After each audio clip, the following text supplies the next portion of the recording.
typical chubby, loud, completely oblivious to fashion and trends version of me in middle school with older, mean girls. I was still me, but of course, I found it really difficult to embrace my differences. Everyone in school looked different from me. Nobody had hair like mine, nobody wanted to play with dolls anymore, and nobody loved to sing as much as I do. The harder I tried to fit in, the more I stood out, and not in a good way. When I was 11 years old, I auditioned for my first CYT production, the first Aurora production, Seussical, in fall 2008.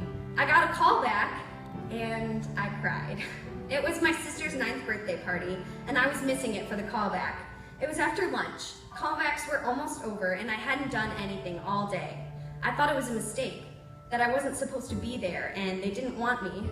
I knew a few girls from school, and all of them had been busy all day. And whether they were or not, in my mind, they were secretly laughing at me, and they thought I was a loser.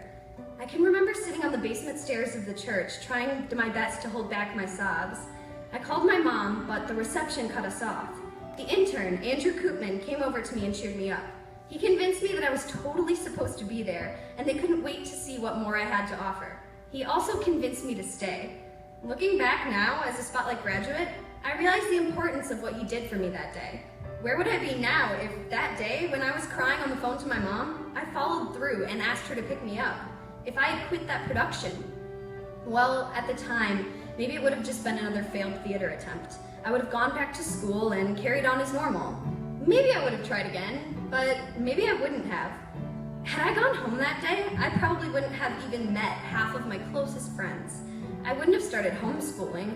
I wouldn't have many of my fondest memories of praising God on stage with my closest family castmates. I've become so much more confident in my gifts and how to use them. It didn't matter anymore that my friends didn't want to play dolls, because now I can just accept that maybe that's who I am. I can walk around with my frizzy curly hair and not be self-conscious.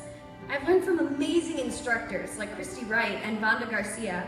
I've learned how to handle relationships and how to be a leader. It's taught me perseverance and patience, how to handle rejection and success. Spotlight has cultivated my passion for leading worship and being a friend to the younger kids. Most importantly, if our dance intern wouldn't have reached out to me just because it was awkward, I may not have attended overnight camp in 2012 and rededicated my life to Christ in the Upper Commons at Judson on that Thursday night. When I think about it in those terms, Spotlight changes lives. The little things we do here really impact kids. That grace, warmth, and friendliness that Andrew extended to me that day was something that he probably doesn't even remember, but it was something that planted a seed in transforming my life.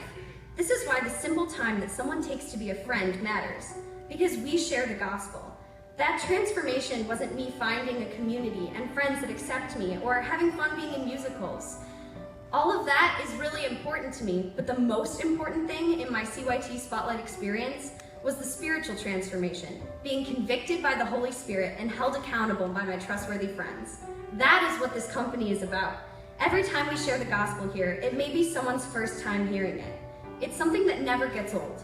I love working with people that love telling kids of the grace that God has extended to us through Jesus' death and resurrection. I'm so happy that now I can be a testimony to campers and students and tell them what having a relationship with God is like.